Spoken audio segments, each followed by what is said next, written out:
Voyons maintenant où se positionne le verbe sur notre ligne du temps et comment se construisent les formes du verbe anglais lorsque vous pouvez sous-entendre à ce ou à ces moments-là. Concrètement, comment dire j'ai fait l'action à ce moment-là, je faisais l'action à cette période-là, à ces moments-là, répétition dans le passé. Je n'ai pas fait l'action à ce moment-là, je ne faisais pas l'action à ces moments-là, à cette période-là. Quand, il y a combien de temps que vous avez fait l'action? Très différent de il y a combien de temps que vous faites l'action? J'ai, je n'ai pas, avez-vous fait faire l'action à ce moment-là? Je faisais faire l'action à cette période-là, à ces moments-là. Nous avons vu précédemment que lorsque vous dites « j'ai vérifié cela », c'est en ordre. L'action de vérifier que vous placez sur votre tableau se situe sur la ligne jaune allant du passé au présent, peu importe quand. Ce qui compte est le résultat ou l'expérience dans le présent.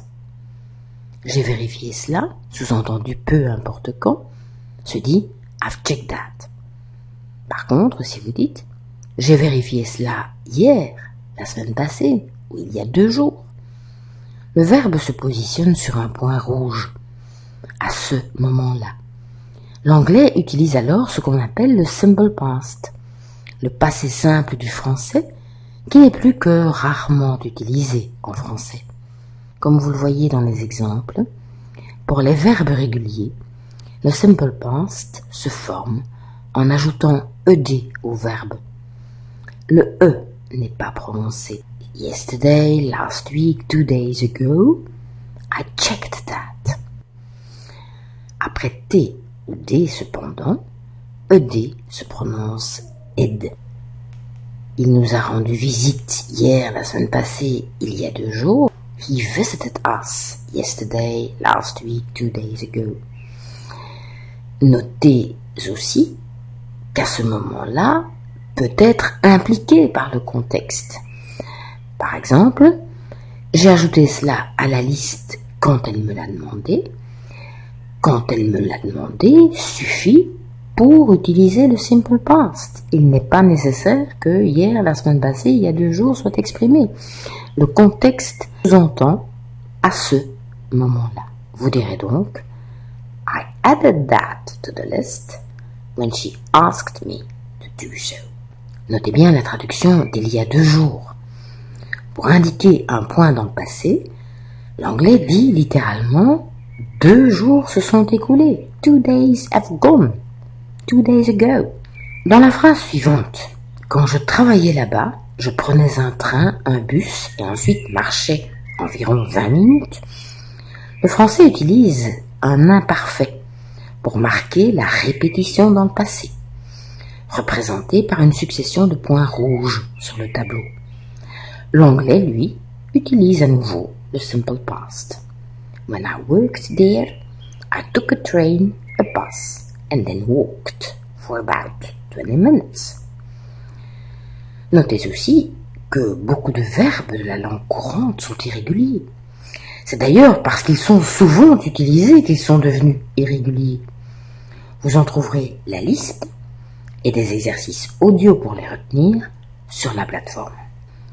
À la forme négative, nous avons vu qu'au présent, position verte sur votre tableau, pour transformer une affirmation en négation, tout comme en français vous annoncez une négation au moyen de ne, l'anglais annonce sa négation au moyen du petit mot do, does à la 3e personne du singulier, qui n'est pas le verbe faire. Lorsqu'on peut sous-entendre à ce ou à ces moments-là, do devient did. Yesterday, last week, 2 days ago, I didn't check that. He didn't visit us. I didn't add that to the list when she asked me to do so.